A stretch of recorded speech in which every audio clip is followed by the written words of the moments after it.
Hi, everyone. Hi. Hey, welcome back. Thank you so much for joining me again. And I'm glad it seems like the air conditioner seems to be blowing something good, which is good. But I just wanted to kind of bring us back to where we left off last week. Last week, we were focusing on what life was like for most Asians in America on and off stage during the 19th century. And we spoke about a couple things. First was that in this first significant wave of Asian immigration, America responded by passing all these hosts of laws and social restriction things like, again, people couldn't intermarry, people couldn't own land, as well as immigration laws, like we talked about with the 1924 Immigration Act that restricted immigration for almost all Asians in the country until 1952. And we started to begin to consider how the theater reflected our country's attitudes towards Asian Americans by noticing this kind of funny fact. When I talked about the entire 19th century, there were almost no examples of Asians actually working in the professional theater. And there were just this kind of handful of a few stories of people who performed, but who were exhibited. And so there we had to sit with that fact that there wasn't a lot of Asian American performance for the early part of our country's history. And that if an American in that time period saw an Asian represented on stage, it would be played by an actor who is in yellow face makeup. And we left class last time with this idea of Belasco, who wrote this beautiful and kind of seminal, important play in the American theater, Madame Butterfly. And it was adapted into this opera by Puccini, and it's still performed today. But the history of that performance actually is all wrapped up in this sort of larger legacy of yellow face performance in the absence of actual Asian descendants playing roles on the stage. So last week, I sort of promised that the history is going to get a little bit better, and it starts to improve as the 20th century dawns, particularly after World War I. So here I am to start to tell you that part of the story. So the start of our story, the start of Asian Americans participating in Asian America begins at the beginning of the 20th century. And we find ourselves having this first blush with two writers. The first known Asian American playwright was a man named Sadakichi Hartman. And Hartman was a biracial Japanese and German man. And he was actually a pretty well-known photography critic at the time period. And he also happened to be like a part-time vaudevillian performer. And he was a playwright, and he wrote a whole bunch of symbolist-inspired plays that followed kind of large concepts about religion. So some of the 20 plays or so he wrote, 10 plays or so he wrote, were called names like Christ, Buddha, Muhammad, Confucius, Moses. And he was not on the Broadway levels, but he was so sort of popular in the Bohemian scene of Greenwich Village that they nicknamed him the King of the Bohemians.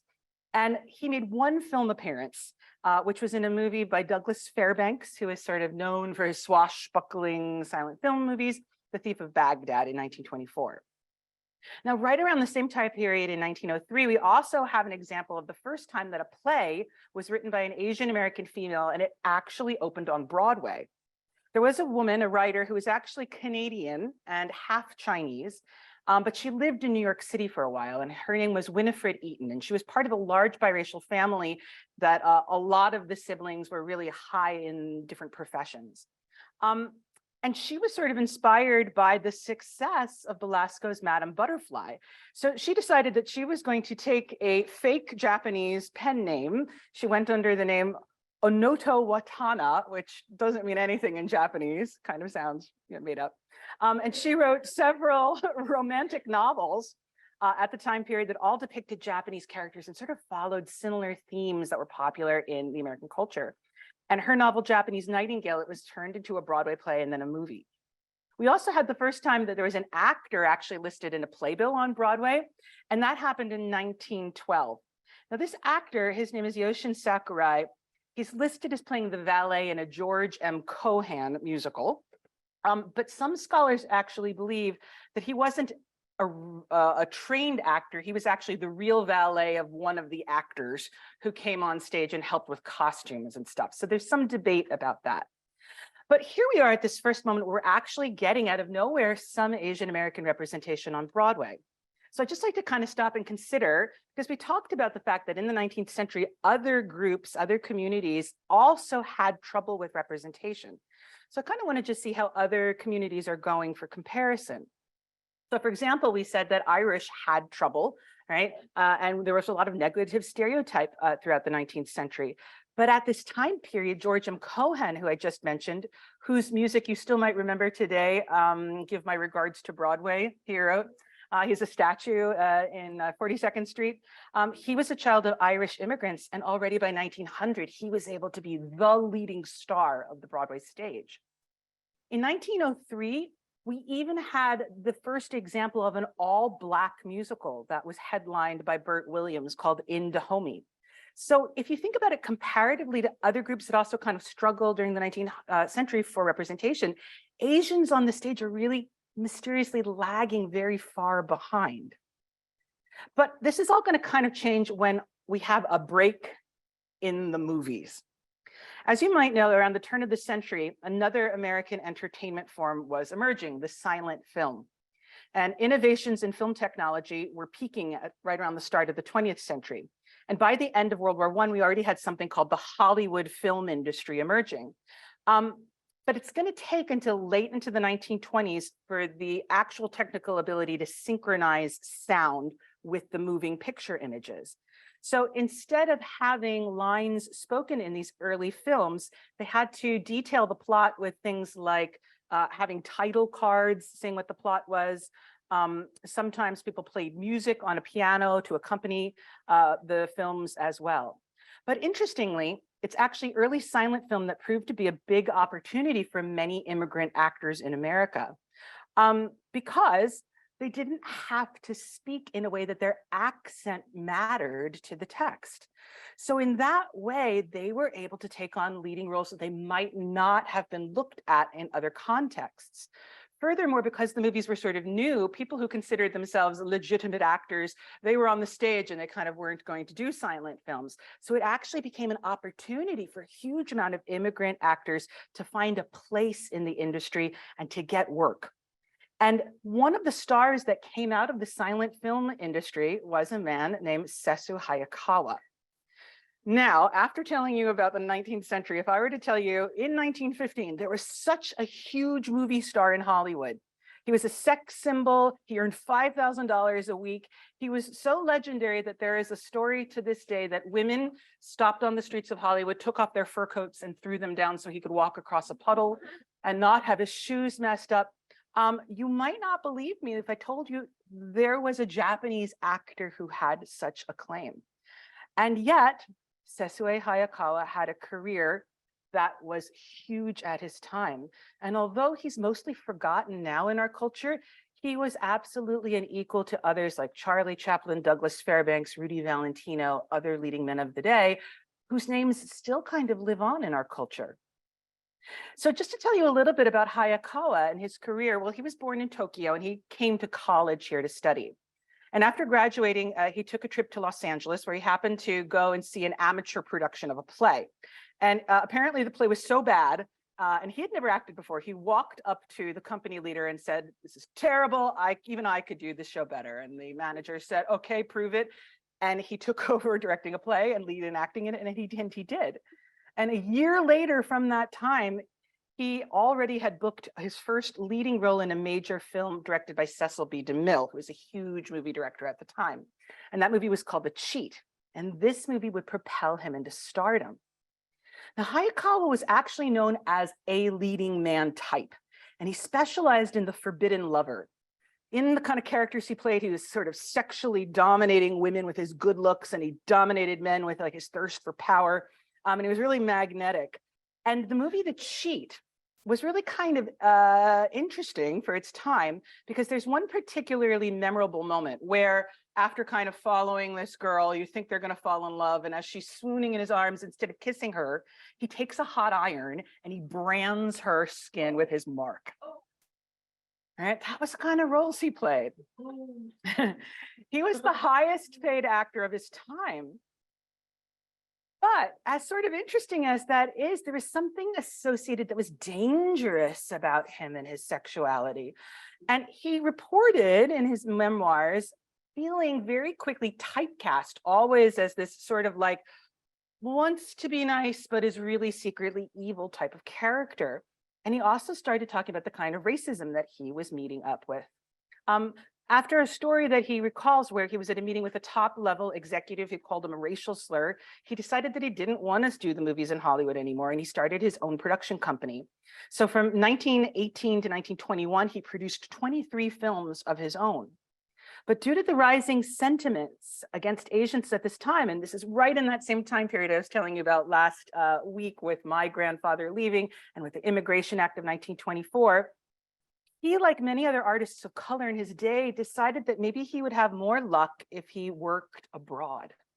So he stopped in New York, he stopped in Japan, he worked in Europe, and he ended up getting sort of stuck in Europe during the whole of the World War II. And it isn't until 1950 that he's allowed back into America. And he's only allowed in because Humphrey Bogart, who must have known him, offered him a movie contract. So he was able to get a visa and come back to Hollywood. He made several films here. And in an interesting sort of turn of events in his later life, he was nominated for Best Supporting Role by the Academy Awards for a wartime movie called Bridge Over the River Kwai in 1957. Now again, Sesue Hayakawa, who's sort of one of the first, he only died in 1973, which is a fair time ago, but not so long ago that some of us might remember those times a little bit. I want to tell you about another star too, Anna May Wong, a female movie star who some of you probably have heard of. She's born in 1903 in Los Angeles to a family who actually really came here first to go to the gold rush. As we said, it was the story of many first Asian immigrants. And so that meant she was a third generation Chinese American. She was totally culturally American. And she happened to grow up in a neighborhood in LA that was a location that was frequented by movie makers. And the kind of stories are that Anna May Wong would hang around the movie sets in her spare time after school, and she begged the filmmakers to put her into the movies. And eventually her wish came true, and she grew up to again become one of the leading actresses of her time, as well as a fashion icon. Her look with the bangs and sort of slender figure is really associated with the flapper era of fashion. So now Wong landed her first leading role in a movie called Toil of the Sea.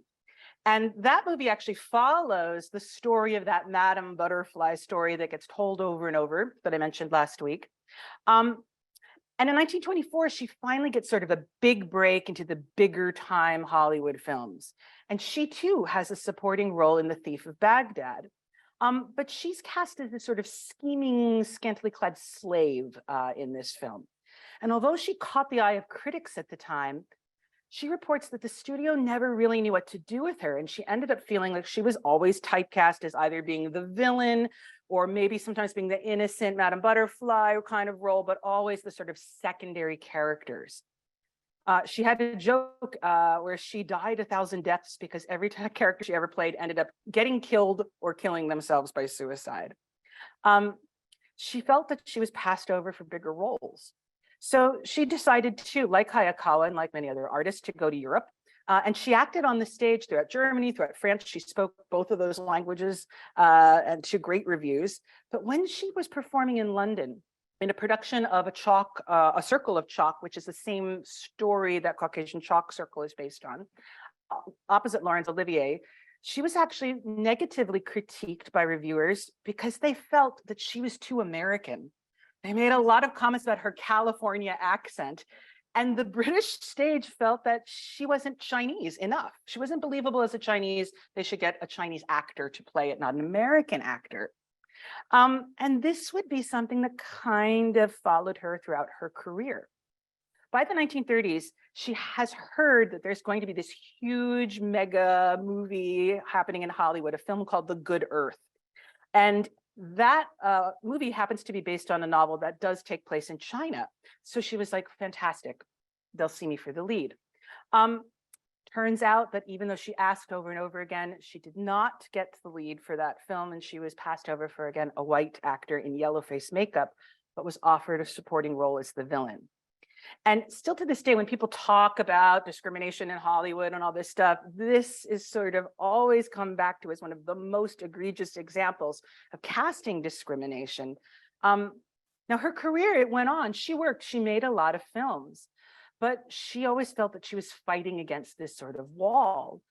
And after suffering from depression and alcoholism, she ended up dying relatively young in her 50s, right before she was scheduled to kind of have a comeback in Hollywood and shoot the movie musical Flower Drum Song in 1961.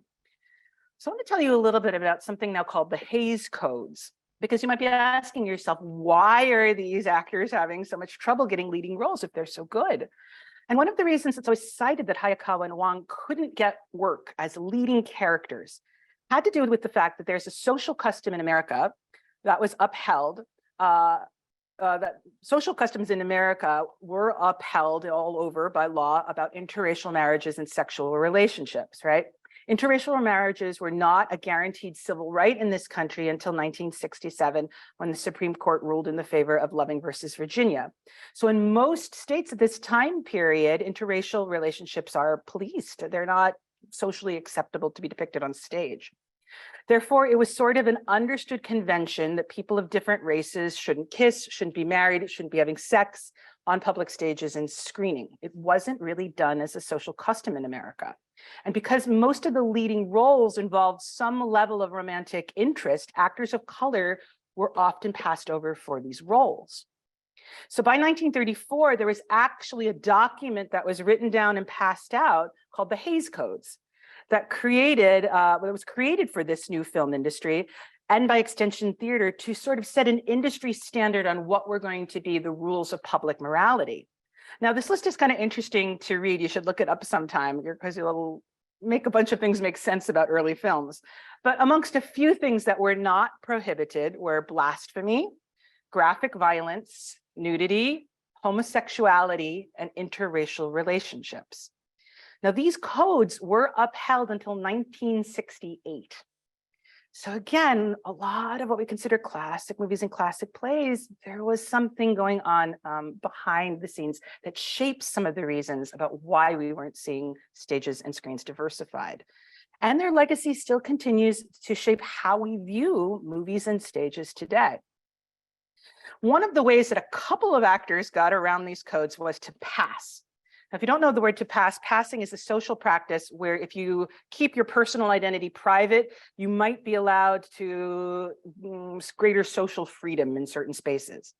And there was an actress in the 1930s named Merle Oberon, and she played many leading roles during this time period, but she was passing. She was actually a mixed-race Asian woman of East Indian and Polynesian descent. And she starred in a bunch of films and was nominated for Best Actress in 1935 for a film called Dark Angel. And she recalls in her autobiography, right, that she had to hide her heritage for the fear that it would damage her career. I want to tell you also about the time period where we have the first example of an Asian American director. In 1935, there was a director named Peter Hyun.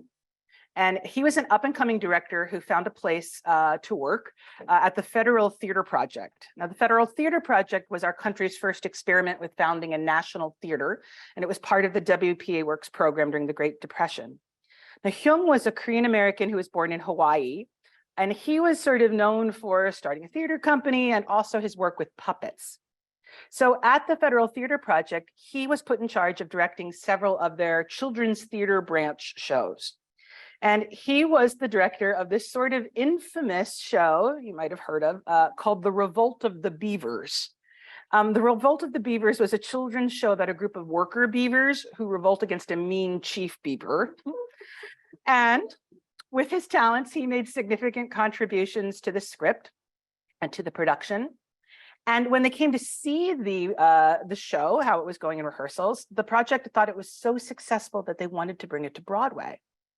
Now, according to Hyung's autobiography, he reports the cast grew uncomfortable with this announcement with him because they wanted a name director if they were going to be transferred to the Broadway level. Now, he interpreted this that their desire for a new director didn't have to do with his name, had to do with racism at the time. So the project hired Elia Kazan of the group theater you're talking about last time, but apparently he didn't actually end up taking this job. He dropped the show before it ever opened. Now, this play, it went on to cause this sort of big stir in the House of Un-American Activities that attacked it as promoting communism to children all across America. And there's a really great movie, if you've never seen it, directed by Tim Robbins called The Cradle Will Rock, that kind of demonstrates this time period. And you see a little clip of the Beavers kind of performing for Hallie Flanagan in it, referenced in that film. And although Hyun was credited for his work as a co-director in the Broadway program, he left the theater after that incident and didn't work in the theater again. And he again only died in 1993. So he was a young man at the beginning of his career, which seems like a long time ago, but again, somebody whose life is still within overlapping our lifetimes. So although the 1900s saw great possibility for Asian American talents, actors were still reporting feeling limited by some of the social conventions, particularly things like the Hays Codes and the continued practice of yellowface. So as we get now into the 30s and 40s, there's going to be a little bit of a shift in American culture. There's a new generation of Asian Americans. Just Asians as an immigrant group have been here long enough that we get a second generation, and that generation tends to always be more Americanized, and they tend to be hungry for things like assimilation and representation in entertainment. Now, because stages and screens were still kind of a challenging place for a lot of Asian Americans to find work, again, they were creative and they found opportunities in the paratheatrical industry of nightclub work. Now, I don't know, think of nightclub work as not being exactly like being an actor, but if you think of like the Harlem Renaissance and the Cotton Club and the shows that they did there, this circuit in Asian American communities was very similar. There were major clubs in San Francisco and New York that came to be known as something called the chop suey circuit, and that's a term used by Asians at the time as well. And these clubs were home for Asian talents. Many of them were owned by Asian operators. They were always located in the Chinatown district, and they featured an all Asian American roster of artists who performed mostly for Caucasian audiences. And there were clubs like the Forbidden City and the China Doll, and they offered variety entertainment. So you could go there and you'd see a singing act, you'd see dancers, you'd see burlesque artists, you see vaudeville acts or comedians. And in these clubs, a few kind of interesting trends emerged. First is that Asian American artists, no matter where their families came from, tended to take Chinese stage names. Now, they sort of did this because they thought it was just easier for the public to think that they were all Chinese, and also to kind of uphold this idea that everybody was coming to Chinatown and it was going to be this sort of fantasy space, this dreamland they were selling to the audience. Another thing that started to happen in the clubs is that the Asian performers started to exoticize themselves to sort of sell the idea of Asianness to the customers. And they would often make themselves more Asian by doing acts or dressing in costumes or speaking with accents. In this time period, in this genre, there's also a lot of women who eroticized themselves and played into sexual sort of fantasies for the male gaze. Now, the artists themselves, they also did this kind of funny thing where they took a stage name that equated them to a Caucasian actor who was popular at the time. And they did that so they thought that it would elevate their art and that the audience, again, would understand what they were trying to do. So you would get actors who performed under the name the Chinese Frank Sinatra or the Chinese Sophie Tucker, even were known for that more than their own stage names. There's a really great documentary film by a filmmaker named Arthur Dong called Forbidden City, USA. And again, because this wasn't that long ago, a lot of these people are still alive or only recently deceased. And he interviews them, and it's really kind of like a hoot, because you see all these people who were, burlesque artists, all these years ago and talking about their experiences. And it's really not what you would think about for the first kind of Asian American performance. One example of an act that I want to tell you a little about from the circuit was an act called Wing and Toy. Now, Wing and Toy, Paul Wing and Dorothy Takahashi, no relation, who took the stage name Toy. They were an American tap dance duo known as the Chinese Fred Astaire and Ginger Rogers. And their tap dance routine, it was really top notch. Sometimes she tap danced on toe shoes. They did splits. They did all this sort of fantastic show style dancing of the 1930s. There are a few clips of them that you can find online to watch what they were doing.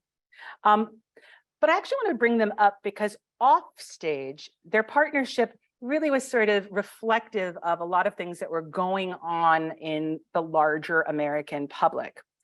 in the 1940s. And I think it's, again, always interesting to see how the lives of artists are affected by the larger communities and circumstances that they are working in. So now we're getting into the World War II period. And as World War II broke out, Paul Wing was drafted into the Army. Dorothy remembers that he was never the same after he came back from the service. And although they tried to resume his career, he was describes him as having lost part of himself and really wasn't able to dance in the same way. But Toy had sort of an interesting story. Now, her family, who was Japanese, they lived in California, so they were incarcerated in an internment camp in Utah.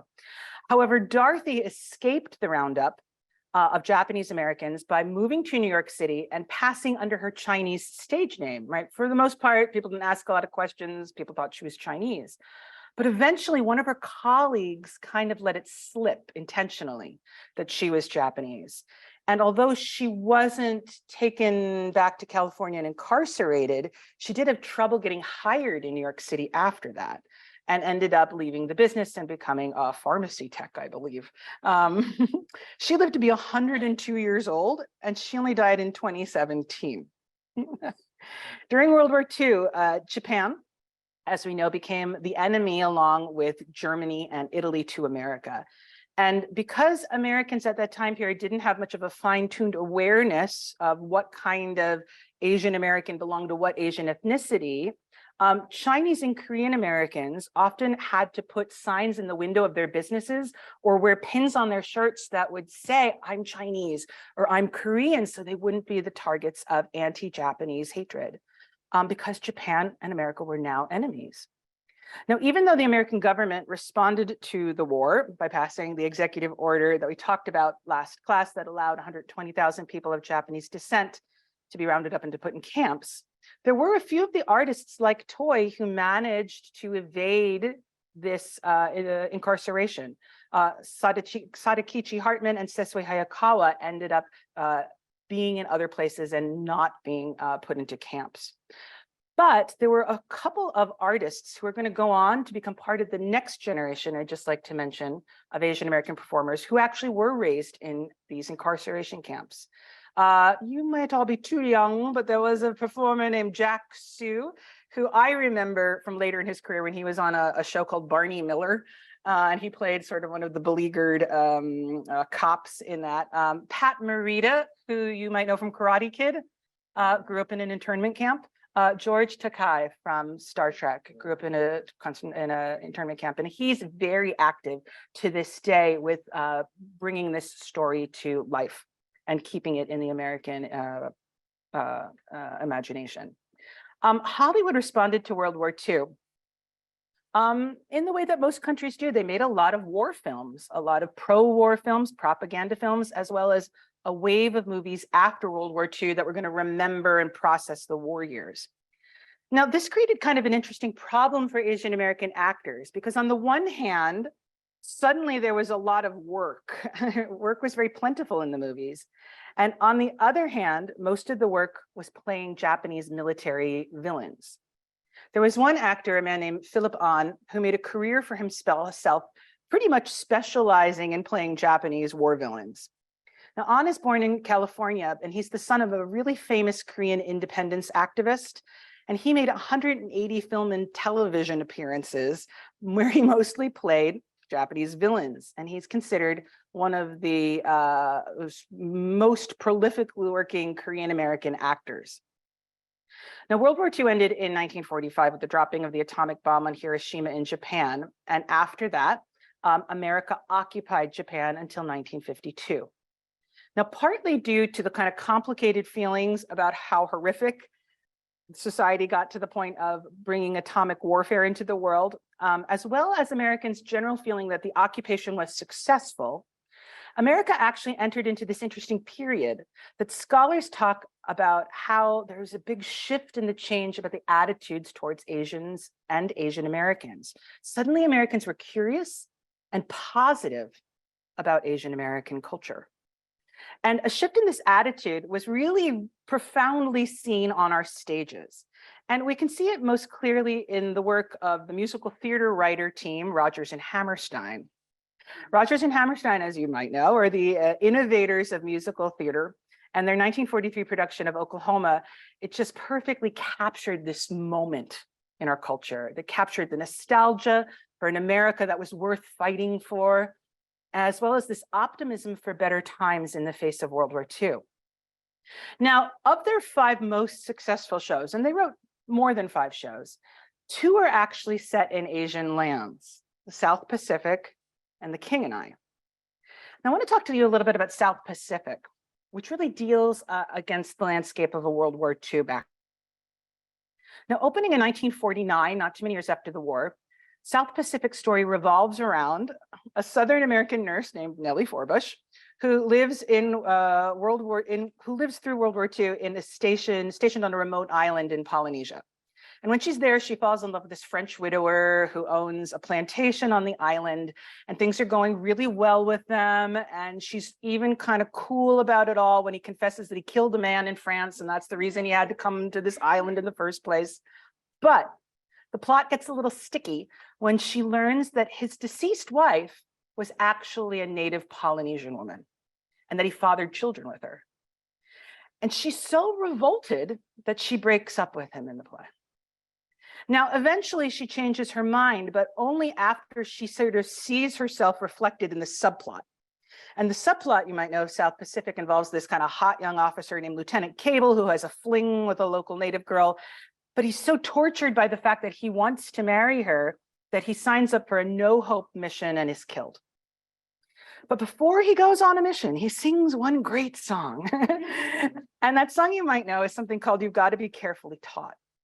And the lyrics of that song, Rodgers and Hammerstein, really kind of strongly lay out a belief that Americans knowingly teach racial hatred to their children, but pretend that it's some biological truism.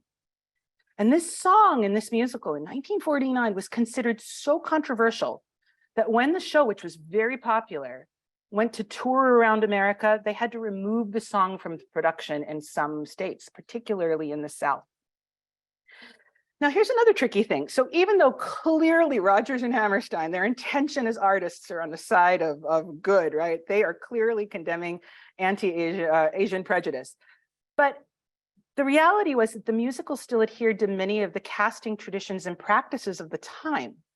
So although in that musical there are 2 leading roles for Asian characters, neither went to Asian actors.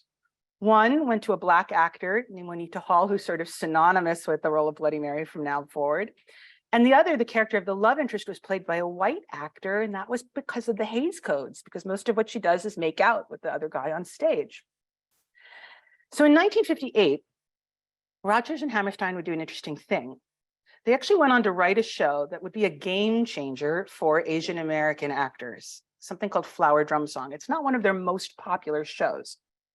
Now, this musical is actually set in San Francisco's Chinatown, and it explores the challenges of assimilation through the eyes of the protagonist, a man named Wong Ta, who is torn between choosing a Chinese bride that his parents want him to marry versus an Americanized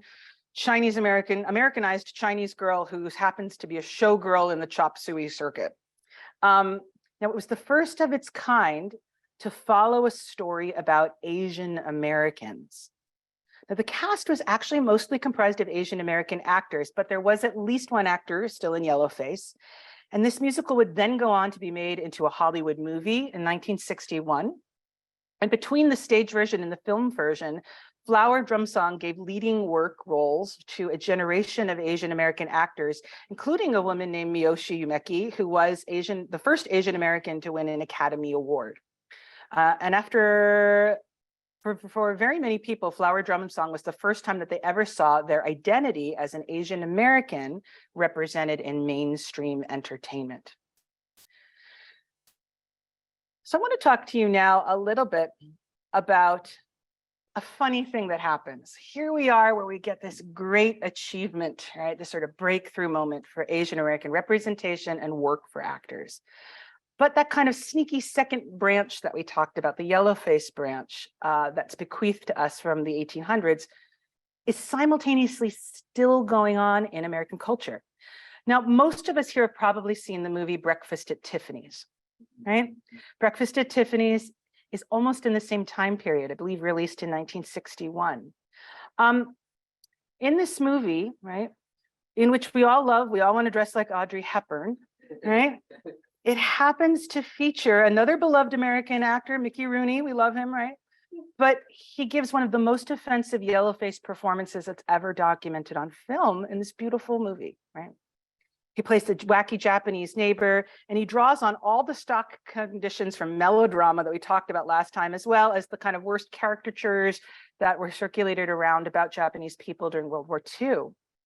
Now, this movie is a classic, and it's still widely seen today. It still performs today. And one of the ways that studios have tried to deal with this and deal with yellow-face practices in film, in classic film, is that they've started including short documentaries about the history of yellowface and how it affects the Asian communities in their DVD extras. And I think that it's a really good one if you actually have a copy of that film. So it's a good way to start this conversation about how do we contextualize some of this work that was created in the past so that we don't have to throw it away. We can continue to learn from it as it continues forward. Now, just as Asian Americans were breaking ceilings on Broadway with Flower Drum Song, history is going to interject itself again. And we're going to now find ourselves in the Vietnam War. So as Americans participation in the Vietnam War grows, representation of Asian Americans, particularly in film culture, begins to revert back to wartime movies. So once again, if we see an Asian character in a movie, oftentimes it's the face of the enemy, it's a body that's a site of violence. And many Asians who really benefited from this sort of golden moment for work post-World War II found themselves unemployed throughout the 60s and 70s. However, the rise of the civil rights movement in the 1960s is going to start to profoundly change our country, our culture, and therefore our theater. In 1968, universities began to call for measurable change, and a coalition called the Third World Liberation Front was formed on the campus of University of UC Berkeley. And the students of color initiated a strike that demanded greater access to admission as well as to ethnic studies. A really important moment here in Asian American history happened because it's in this moment when Asian student groups coined the term Asian American for the first time. And although this term does erase a lot of ethnic differences, its intention in its creation was to unite people into a larger identity group so that they could hold greater political power. So now, civil rights era, how is it going to affect the theater? So during the civil rights era, artists also began to question issues about political and social and artistic representation on the stage. And in response, some Asian American artists began to create organizations devoted to bettering representation. And a lot of these organizations have three main issues that they're all trying to change. One is that they want to protest Oriental stereotypes. Two, that they want to promote the Asian talent that exists. And three, they want to demand better access to casting. They want to be seen to play Asian roles as well as seen to play non-Asian roles. And many actors in this day joined the movement, and they wanted to fight for their jobs, and they felt they wanted to fight for the image of Asian Americans. And one of the organizations that was founded at this time was really an important and first of its kind. It's a theater company called the East-West Players in Los Angeles. Now, in the 1960s, there were two Hollywood actors named James Hong and Balula Kuo, and they were working but longing for better exposure, and they decided to take their careers and action for themselves and to form a theater company. And they did this along with some other actors, including George Takei.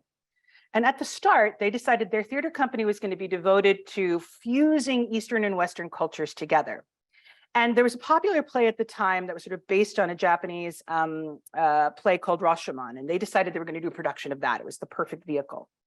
And the production got good reviews, but tensions started to break out in this particular theater company because a lot of the actors were trained for stage, and a lot of the actors were film actors, and they kind of couldn't agree on how the acting style and how rehearsals should be conducted. So one of the actors, a man named Mako, who was in the role of the bandit in the play Rashomon at the time. He was considered quite a good actor. He had already been nominated for an Academy Award in a movie called The Sand Pebbles, and reviews praised him for his acting skill. So they decided that it would be the best way forward for everybody in the company, as well as the community, if they really focused on improving the standards of Asian American acting. And they asked Mako to head up the acting classes at this theater company and teach the next generation. He eventually became one of the leaders of East West Players, and for 20 years he was part of this company, and he went on to train, to promote, and to encourage generations of talent through this organization. And to this day, it's one of the best known AAPI companies, and it's a stronghold of the American regional theater system. Go see a play there the next time you are in LA. Another organization to emerge in the 1960s, and I want to tell you about, is now in New York City. And this is going to be a really different kind of organization. So it's not a theater company. Interestingly, this company was called the Oriental Actors of America. And because New York was such a theater town and it had so many theaters, the Asian American community here didn't feel that they needed to found a new one. Instead, they wanted to have some sort of activist group that was going to be devoted to ending yellowface on Broadway and to promoting casting of Asian Americans.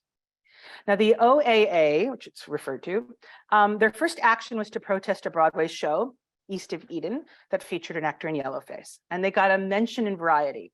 So they went on and they started having all these sort of pickets and protests and writing in letters of complaint. And they protested a production of King and I that barely featured any Asian actors.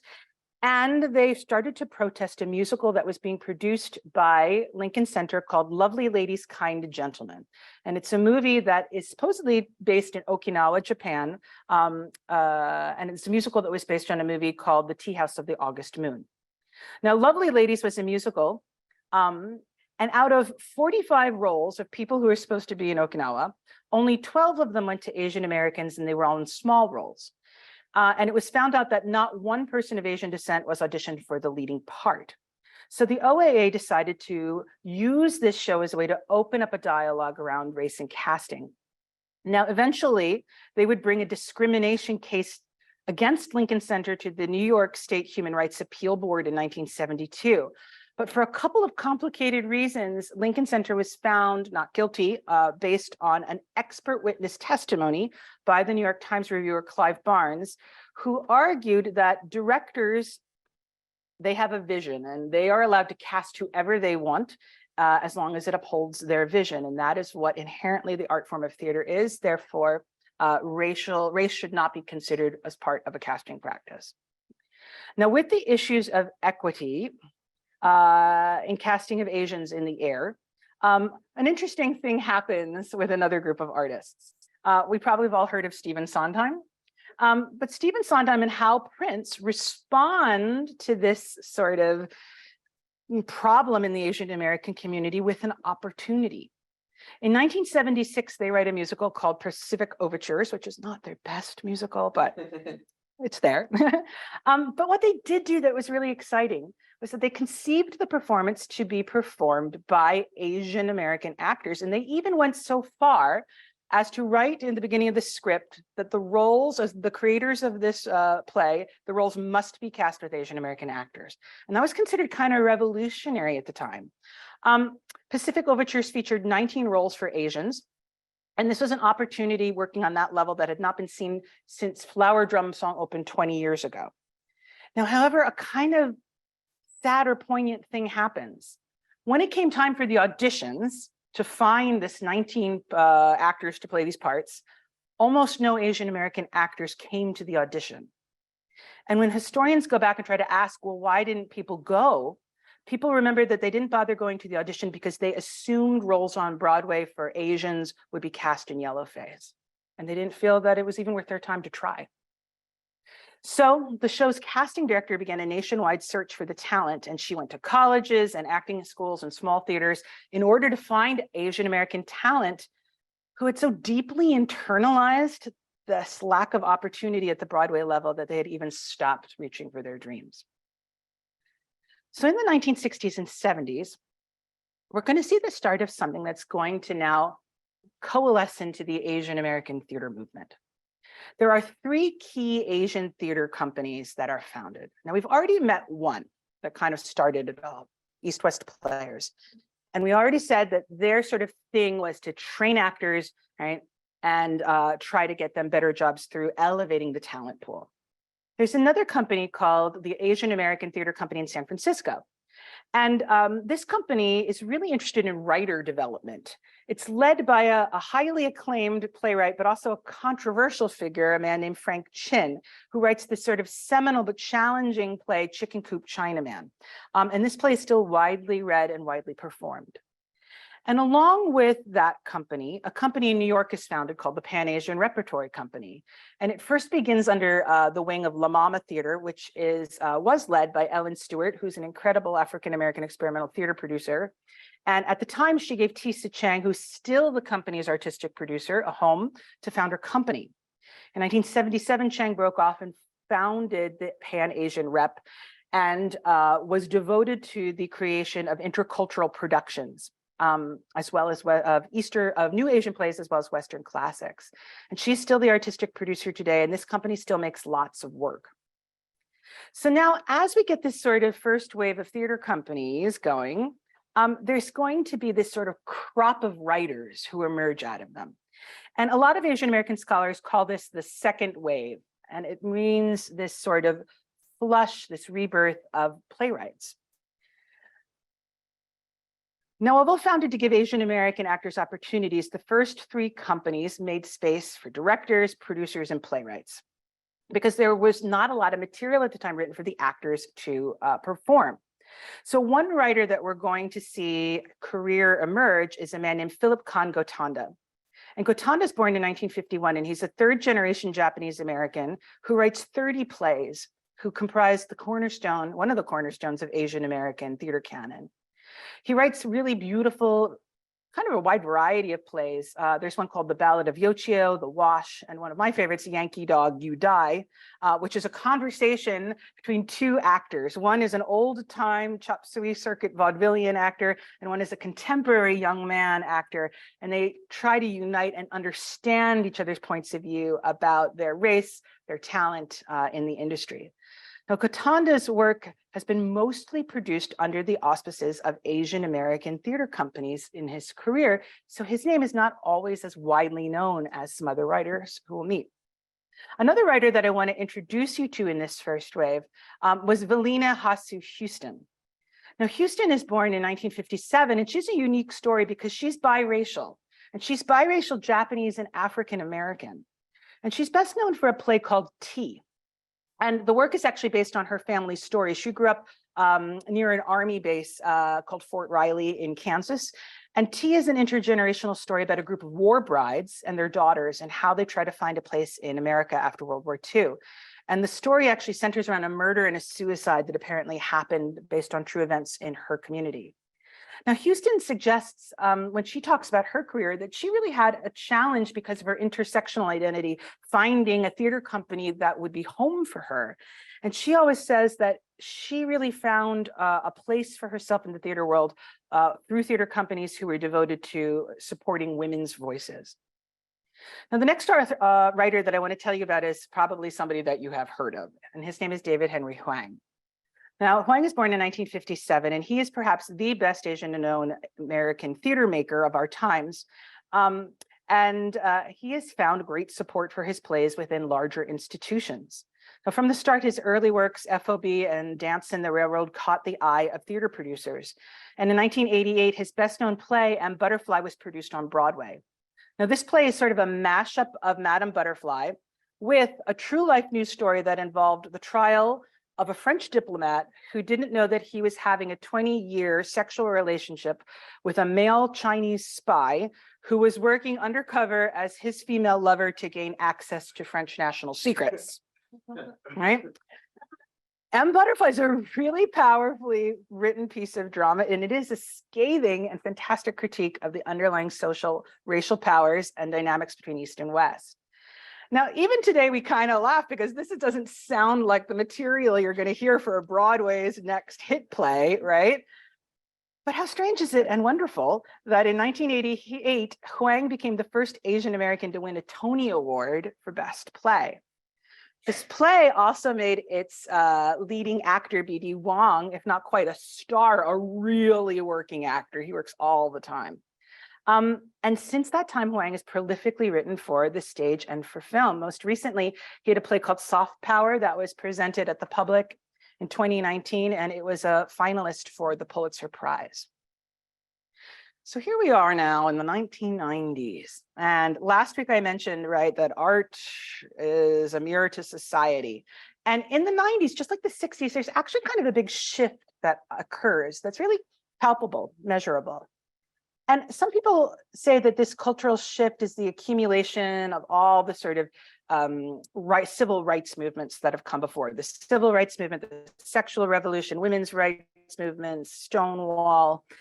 And all of a sudden, the theater world is reflecting new ideas about equality and inclusion of what was previously considered sort of minority groups and interests. And all of a sudden, they're becoming the mainstream and reflected in our theater. Maybe like Rent is the perfect example of the 90s sense of inclusion, right?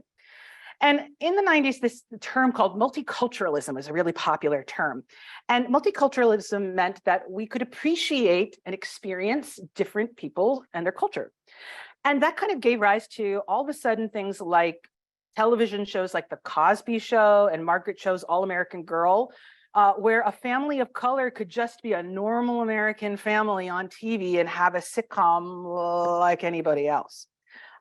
It also made possible things to happen like a movie like The Joy Luck Club, becoming a big runaway hit at the box office.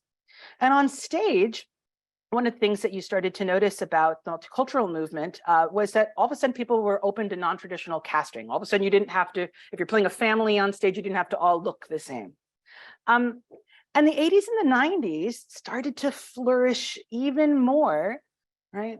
The sort of artists that were coming up in this generation in the Asian American theater, and many more Asian American theaters were founded. Two more that I'd like to tell you about that started in this era and are still going today and making huge changes today in our community are NATCO and MAI. NATCO, which is the National Asian American Theater Company, is a theater company here in New York, and it was founded in 1988 by Filipino-American Mia Kitback with a mission to produce classic American theater artists, classics of the American theater, performed by Asian American artists. She has sort of a joke in a headline I read in one article where she said, "I want to play your Jewish grandmother," meaning that she wants to be able to play all sorts of different parts in the classic plays. The company has gone on to produce 40 major works. It's won significant grants and awards like Obies for their production of Awake and Sing. And today they're one of the companies that many Asian Americans actors will work with at some point in their career. Another company that was founded in 1989 was a home for Filipino artists, MAI.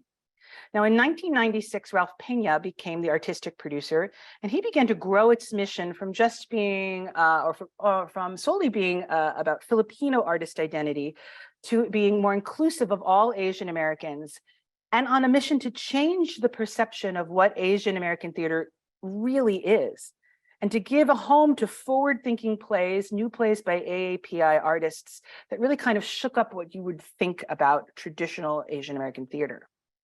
MAI has gone on to win numerous awards, including 10 Obie Awards. And today they are really a powerhouse organization generating many, many new works by Asian American writers every year. They have a writer's lab at this theater that's considered one of the most prestigious and competitive generators of new works. And I really admire Ralph, the artistic producer there, because I think this one company, right, this one sort of group of artists' vision has empowered and supported the work of so many Asian American artists in New York City over the last 30 years that it's hard to believe that this won't have sort of an effect for the generations to come with the amount of plays and artists and directors and productions they've given to the American theater world. So here we are getting to our times, and there's one last challenging moment that I want to introduce to you before we get to our times. And I want to bring us again one more time back to that yellow face tradition that just doesn't seem to ever quite go away. And I think it actually seems a little appropriate because, as many of you have heard, Phantom of the Opera closed this weekend. All right, and we actually see the end of this mega musical of the 1980s coming to a close. However, a defining case of yellowface performance that should be remembered occurred in the early 1990s surrounding the musical Miss Saigon that we all might know. And it happened right when it was transferred from London to Broadway. Now, the controversy centered around one of the characters. If you know the show, the character of the engineer. And the role is written to be a half Asian character. And now in the British production, he was cast as with a well-known Caucasian actor named Jonathan Pryce, who performed the role in full yellow face makeup. And when the show was transferred to the States, Cameron Mackintosh insisted that Pryce play this role. Now, this caused a stir in the Asian American community, and led by B.D. Wong, who was just a recent nominee for the Tony Award for M. Butterfly, he lodged a complaint with Actors Equity. And the producers fired back that they had looked all over, not only America, not only London, but the globe, to find an Asian male talent, somewhere between 40 and 50, who was good enough to play the part of the engineer, and there was not anybody in the world who was good enough. And the Asian American community kind of took an affront to that, and they took it a little bit as a fire to fight. So AEA actually sided with the Asian American actors, and they decided to decline Pryce's contract. So what happened is that Mackintosh, the producer, doubled down and said, okay, if we're not going to have Jonathan Pryce in that role, I'm canceling the show. We're not going to come to New York. Now, people started to get upset because a successful Broadway show generates a lot of work and a lot of money for a lot of different people in industries. It's not just about the actors. So critics in the New York Times and Variety wrote articles siding with Mackintosh. Even Mayor Dinkins, who at the time, I don't know if you remember him, was our first Black mayor in New York. He asked Equity to reconsider because he thought that the city would lose so much revenue that a hit show like that could make. And finally, AEA caved and Pryce was given the contract, though it was agreed that he would first be replaced by an Asian American after he was done playing the role, and two, that he would not wear yellow face makeup. Now, the show opened and a series of protests broke out, right? Actors of all different races, they were picketing in the streets. And even though this show closed many years ago on Broadway, it presents this kind of interesting challenge because on the one hand, it does good. It gives a lot of Asian American talent opportunities to this day to work. But on the other hand, it's this show that still, if people do put the show on today, a lot of times organizations will come and protest it because they feel that it tells this sort of overly romanticized vision of the atrocities of the Vietnam War. But one of the sort of takeaways from that story is that this spirit of protest and advocacy is something that has been really at the heart over the last 100 years, I think, of the Asian American theater community. In recent years, a new coalition called the Asian American Performers Action Coalition has taken up this mantle as sort of a watchdog for equality on the representation on the major stages. And in 2011, they started to publish every year something called the Visibility Report. You can actually look it up, you see each year, and they compiled the demographics of all different things, of race and gender, of different states, of where the work is and who is getting hired to do different kinds of work. They kind of list stage managers and women directors and set designers, and they kind of keep records of all the different demographics for labor. And they do this so that artists have some sort of record and numbers of demographics that they can use to help advocate for themselves to get more work. So here we are at the turn of the 21st century, and this is where many of you enter into the story of American history and Asian American history that I've been sharing with you. And I hope that these lectures serve to deepen your understanding of some of the larger political and social context going on in our society that you were born and raised into. And I hope that it makes you appreciate and understand some of the struggles for the AAPI identity and representation that we hear talked a lot about in today's culture. So one of the things I think we realize is that AAPI theater history, it's complicated, it's layered, it's multidimensional, it's sort of this stew of triumphs and challenges that really reflect the larger shifts and changes in relation to the historical story of who we are all as Americans. And perhaps one of the impressions that I hope that you take forward with you from these two talks is that the majority of stories about the artists who I've shared with you who have come before us have at one point shared this thing that they've had to take their own career into their own hands at some moment in their life. They've had to take their work, their art, their voice, and try to make space for themselves in a world that didn't quite offer that space easily to them. And whether it's thinking all the way back to artists like Chang and Ang or Sesue Hayakawa, or the hoofers on the Chinese chop suey circuit, or Melina Houston or Ralph Pena at Mayi, each artist in their turn has carved out a space for their art and their humanity. And I hope that in this way, the history of Asian American artists might serve as a light for all of us, whether we are identified as Asian American or not, to remember that if you don't see your own story reflected in the entertainment world around you, right, that is your call to create that artistic space for yourself and for the others like you who come after. And today we're sort of in this really active and wonderful moment that is the fruit of all this labor. And it's the third and maybe perhaps most powerful wave of Asian American writing in the Asian American theater movement. And it's sort of a wonderful thing that I don't actually have time or space or even the energy to tell you about all the great Asian American work that's happening right now, sort of for the first time. Right? Today, we can go and we can hear Eva Noblezada sing on Broadway in Hadestown. We can admire Lee Sung-jin's Writing in Beef on Netflix, which we all do right now. We can watch Daniel Kwan direct Michelle Yao and Ki-hyung Kwan and Everything Everywhere all at once. We can read great plays by classic writers like David Henry Hwang or newer voices like Harana Lee. We actually live in a time period where we're in a flourish. And you maybe didn't know it, but you are part of a theater community that actually is, for the first time, the moment of Asian American theater and representation. So I encourage you that when you see a play that lists a topic or actors with names that maybe are like, oh, this might be a play about Asian representation, for you to go and see it, because again, it is part of all of our story as actors in America. I'd like to end with just a few words by A-Fung Moy, who you might remember from last week's lecture as the first female performer in 1834.